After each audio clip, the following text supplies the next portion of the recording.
Halo teman-teman. Hari ini kita akan membahas tentang teks prosedur.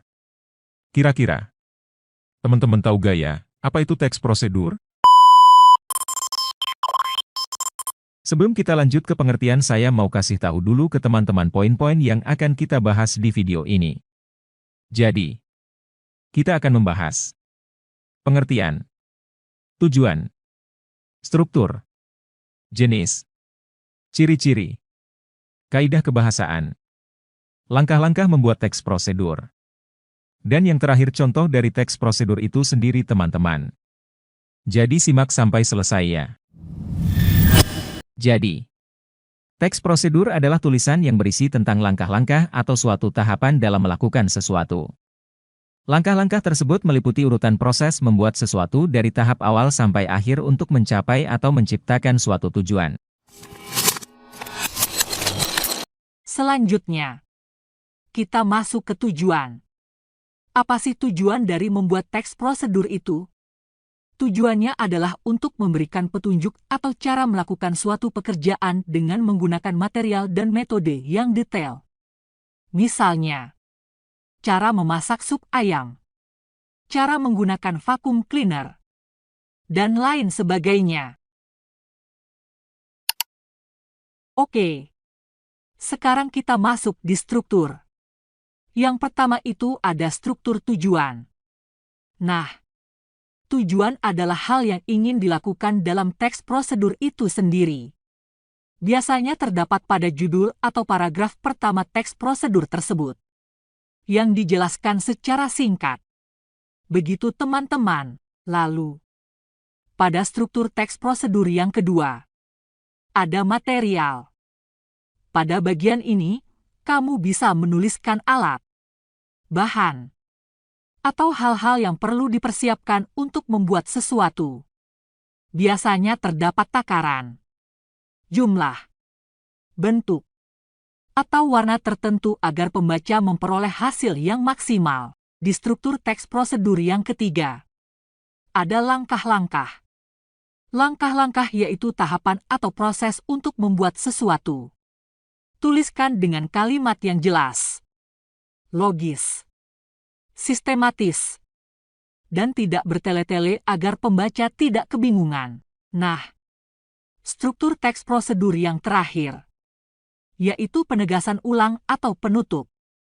Di sini, teman-teman dapat menuliskan simpulan atau manfaat jika pembaca berhasil mengikuti petunjuk yang terdapat di dalam teks prosedur.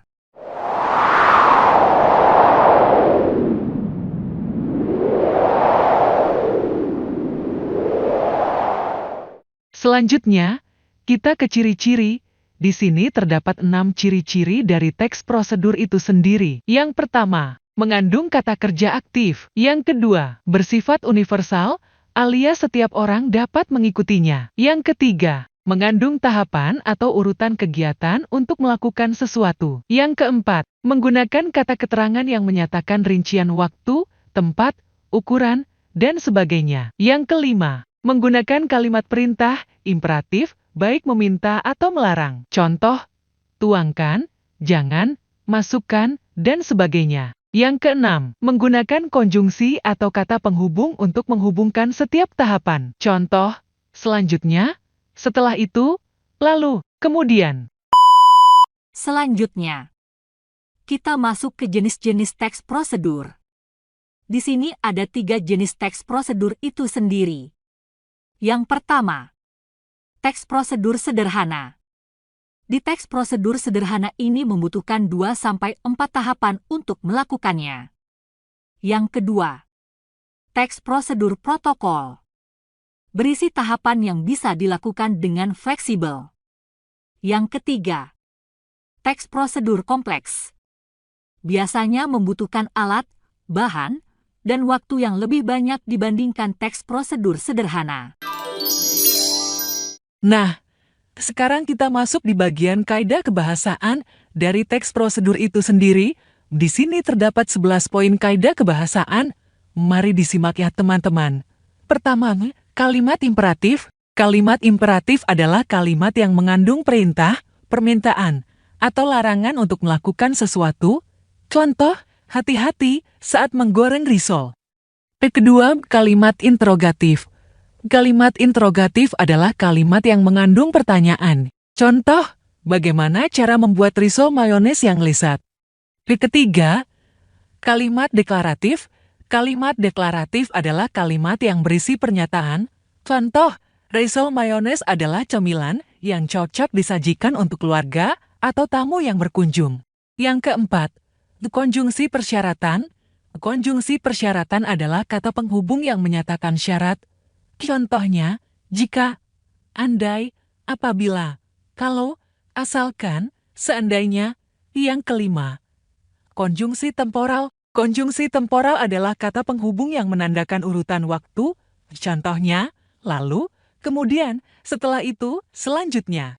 Yang keenam, numeralia urutan, yaitu kata yang bisa menjadi kata pengganti konjungsi temporal. Contohnya, pertama, kedua, ketiga, dan seterusnya. Yang ketujuh, numeralia kuantitas adalah kata yang berfungsi sebagai petunjuk jumlah atau durasi dalam teks prosedur. Contohnya, masukkan 2 butir telur. Diamkan selama 1 jam di dalam kulkas dan sejenisnya.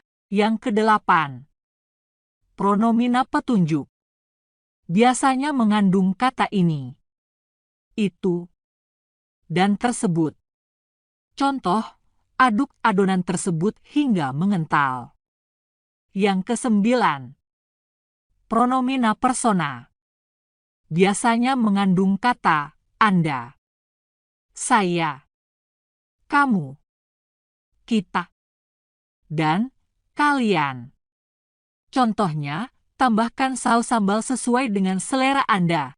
Yang ke-10, verba material. Verba material adalah kata kerja yang mengacu pada tindakan fisik.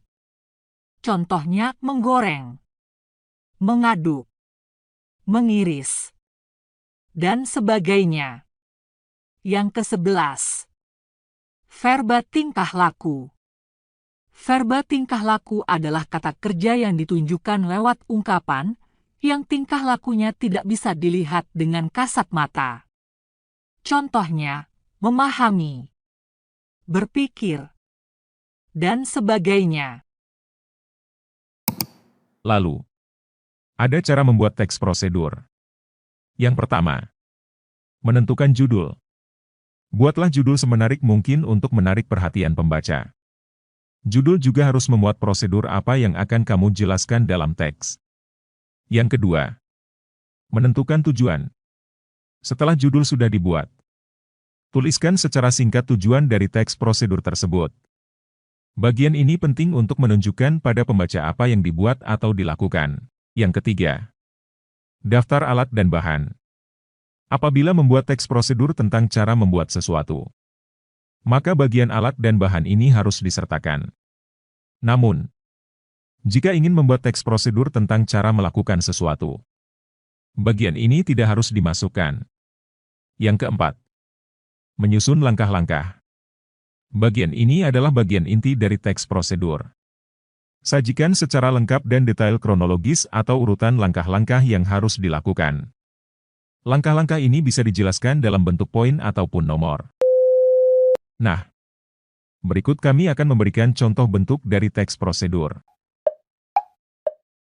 Sebelum kita menuju contoh, kami ingin memberitahu tujuan dari membuat surat lamaran pekerjaan melalui email. Yang pertama, memberikan instruksi kepada seseorang untuk melakukan sesuatu. Yang kedua, memudahkan seseorang melamar pekerjaan tanpa mendatangi suatu perusahaan. Yang ketiga, menghemat waktu, tenaga, dan pengeluaran. Nah, sekarang kita masuk ke cara membuat surat lamaran. 1. Siapkan dan hidupkan gadget, PC, atau laptop. 2. Kemudian akses akun email. 3. Lalu, klik tulis pesan dan isilah kolom yang tersedia. Mulai dari penerima email. Isi, sampai dengan judul. 4. Lalu, masukkan seluruh berkas lamaran pekerjaan yang sudah kamu siapkan tadi. Berkas ini berupa soft file. 5. Cek lagi. Pastikan tak ada berkas yang tertinggal. Jangan sampai pula ada masalah dalam penulisannya. Baik itu alamat email tujuan maupun isi lamaran pekerjaannya. 6. Saat sudah yakin, kamu bisa langsung klik kirim. Jadi, begitu loh materi teks prosedur dalam bahasa Indonesia beserta contohnya. Terima kasih telah menonton sampai akhir ya, teman-teman. Sampai jumpa di video pembelajaran selanjutnya. Fill me out with your smile, like the sunshine brings the